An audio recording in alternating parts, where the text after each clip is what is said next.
mashambulizi, akaanza kwanza kuharibu uchumi. Unaona kabisa alianza akaharibu ile mifugo ikafa. Akapambana kuharibu eneo la kiuchumi likaharibika, na baadaye sasa akaua watoto, na baadaye afya yake na yenyewe ikapita kwenye changamoto, lakini baadaye mwisho wa siku hata ndoa yake ikaanza kupita kwenye majaribu fulani.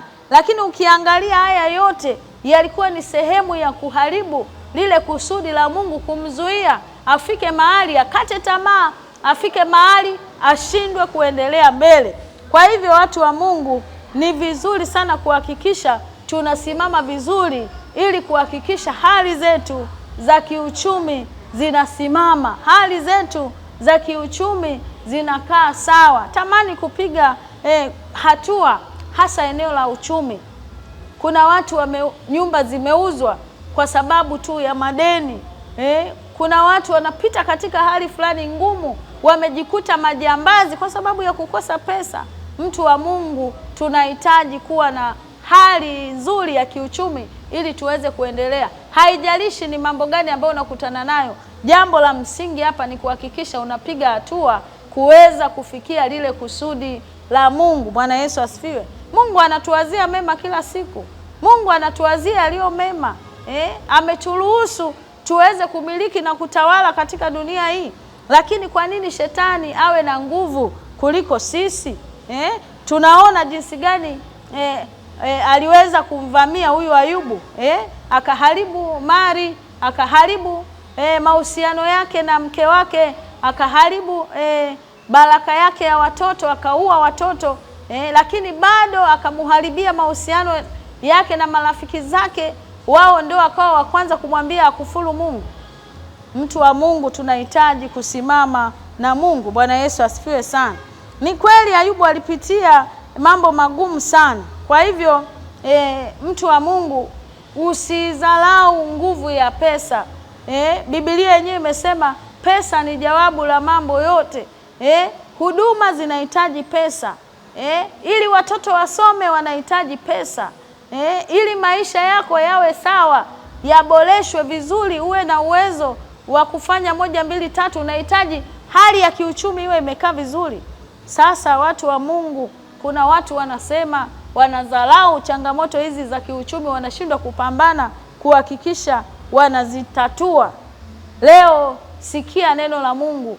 Mungu anakukumbusha, amka, tengeneza uchumi wako ili uweze kupiga hatua. Hali yako ya kiuchumi, hali yako ya kipesa, ili uweze kuinuka, ili uweze kuendelea mbele. Hakikisha mifumo ya kifedha ulionayo inakaa sawa, ili ili usishindwe njiani. Safari ni ndefu, watu wa Mungu, na majira yanabadilika kila siku. Kwa hivyo hakikisha unatengeneza namna nzuri, ama unatengeneza vyanzo vizuri, ili uwe na maisha bora katika dunia hii ambayo inapita kwenye mambo magumu, inapita kwenye changamoto ngumu sana, katika hali fulani ngumu za kiuchumi. Pesa imekuwa ngumu, sio rahisi kuwa nayo, lakini Mungu ameruhusu tuweze kumiliki na kutawala. Iwapo tutaamua, basi itawezekana kuweza kushinda makwazo ya umaskini, kushinda makwazo ya kukosa pesa, kushinda makwazo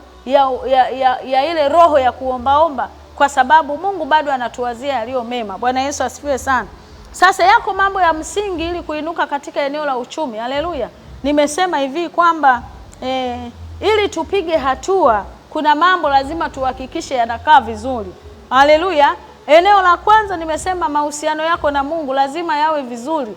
Mahusiano yako na Mungu, eneo hilo la mahusiano yako na Mungu lazima liwe vizuri, kwa sababu Mungu ndiye kiongozi wa maisha yetu. Mungu ndiye amesimama mbele yetu kuhakikisha tunafika salama katika ile safari ambayo tuko nayo. Kwa hivyo wewe tengeneza mahusiano yako mazuri na Mungu, kaa upande wa Mungu, tii amri za Mungu, utamuona Mungu akikusaidia. Bwana Yesu asifiwe. Lakini eneo la pili ambalo nimesema likikaa vizuri, utajiona unapiga hatua na mambo yatakuwa rahisi, eneo la kiuchumi. Haleluya. Nimesema ili maisha yako yaweze kuonekana, ili uweze kupiga hatua fulani kwenye maisha ama maendeleo ya familia yako, lazima uhakikishe unaboresha eneo la uchumi. Bwana Yesu asifiwe sana. Hata ndoa zinayumba yumba kwa sababu hali mbaya ya uchumi imekumba familia nyingi, imekumba wanandoa wengi. Kwa hivyo unajikuta mambo ni magumu, changamoto zinakuwa ngumu, uvumilivu unakuwa hakuna, mwisho wa siku ndoa inaishia hapo. Kwa hivyo ni vizuri tuhakikishe tunatengeneza mifumo ambayo itatusaidia sisi kuinuka kimaisha, kuinuka ama kwa kupiga hatua. Haleluya, haleluya. Ifike mahali unatengeneza maisha yako mwenyewe, mtu wa Mungu. Yaani kuna watu walishajulikana hawa ni ombaomba. Hata wakiwa wanampigia mtu simu, unaona yaani mtu anashindwa hata kupokea simu kwa sababu anajua huyu ataniomba pesa. Watu wa Mungu, tutoke kwenye hivyo vifungo vibaya, tutoke kwenye hizo madhabahu mbaya za umaskini. Yaani umeshajulikana wewe huwezi kufanya kitu chochote ukafanikiwa, hiyo ni mbaya sana. Lakini Mungu anatuangalia kwa utofauti. Ametupa akili, ametupa maarifa, ametupa nguvu, ametuumba kwa mfano wake. Yako mambo tunayaweza kuyafanya katengeneza hali ya maisha ikawa nzuri. Bwana Yesu asifiwe sana. Sasa yako mambo fulani hapa nataka niyazungumzie, mambo ya muhimu ambayo yatakusaidia kutengeneza uchumi wako. Bwana Yesu asifiwe. Jambo la kwanza ambalo litakusaidia kutengeneza hali ya kiuchumi, kubadilisha hali ya uchumi wako, mtu wa Mungu, fanya bidii, kuwa na bidii. Bidii katika kazi, bidii katika biashara, kuwa na bidii. Asiwepo mtu yoyote ambaye hana kazi ya kufanya. Yaani kuna watu wamejikuta ni waongo, wamejikuta ni wadanganyifu, yaani wamejikuta wanaishi maisha ya ujanja fulani. Yaani wamekuwa ni matapeli kwa sababu tu hawana namna ya kupata pesa, kitu ambacho sio sahihi. Mungu anatukusudia mema, ametupa neema, ametupa mikono, ametupa akili, ametupa mawazo ambayo tukisimama nayo tunaweza kujikuta tunapiga hatua katika eneo la kimaisha. Bwana Yesu asifiwe. Kitu ambacho kinawafanya watu washindwe kusimama kuongezeka ama kuweka malengo ambayo yatawafanya wapige hatua ama kuongezeka ni ile hali ya kutokumtegemea Mungu. Yaani unakuta watu wanafanya mambo ya ajabu. Yaani anaishi ujanja tu, yaani anatengeneza namna ambayo ili mradi tu apate pesa. Na ukisoma Mithali 21 mstari wa 5 na wa 6 utaona inazungumzia habari ya uvivu. Kadhalika Mithali 23 mstari wa 4 utaona ni vitu gani hapo vinazungumzwa. Bwana Yesu asifiwe sana. Mithali 23, nitasoma kitabu cha Mithali, Mithali 23 mstari wa 4.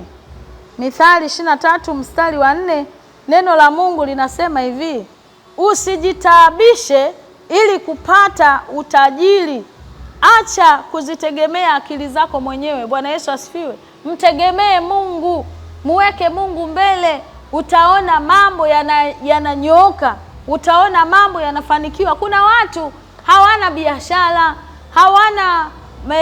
hawana kazi, lakini wana akili. Mungu kawapa akili ya kufanya mambo fulani na wanayafanya yale mambo ambayo Mungu amewapa hekima fulani, wanajikuta wanaendelea mbele kimafanikio. Sasa na wewe mtu wa Mungu, una karama, una nini, una nguvu ya maombi, lakini hamna kitu. Kuna mtu mmoja akasema mimi napenda maombi, hapendi kufanya kazi, lakini ni kweli ni muombaji. Asubuhi yupo kwenye maombi kanisani, mchana yuko kwenye maombi kanisani, usiku yuko kwenye maombi kanisani. Ndugu zangu, maombi, huwezi kula maombi, unahitaji ule chakula, unahitaji ufanye kazi uweze kupata kitu ambacho kitakusaidia. Haleluya, watu wa Mungu. Ifike mahali tutoke kwenye vifungo. Mungu yupo na anamsikia kila mmoja anayemuomba kwa uaminifu. Sasa toka kwenye vifungo ambavyo vitakufanya ubaki maskini, vifungo ambavyo vitakufanya ushindwe. Yaani mtu yuko lazi ashinde analala tu makanisani, yaani hana kitu anachofanya, anaomba Mungu, anaomba Mungu, anaomba Mungu. Unachelewa. Wenzako wako mahali ambako wanafanya kazi na wanamuomba Mungu huko makazini, na Mungu anawatokea. katika biashara zao hizo hizo ndogo ndogo, wanamuomba Mungu, anawatokea na bado mambo yanaenda. Wewe umebaki unakesha kanisani, unamuomba Mungu, unafanyaje, lakini hamna kitu unachokifanya. Mwisho wa siku ndio maana tunaona wasanii mpaka makanisani wamekuwa wengi, wanatamani kujipatia pesa. Mtu wa Mungu leo tamani kupiga hatua kwa eneo la uchumi, kwa kumtegemea Mungu na kujitoa kwa Mungu. Acha uvivu, ongeza bidii.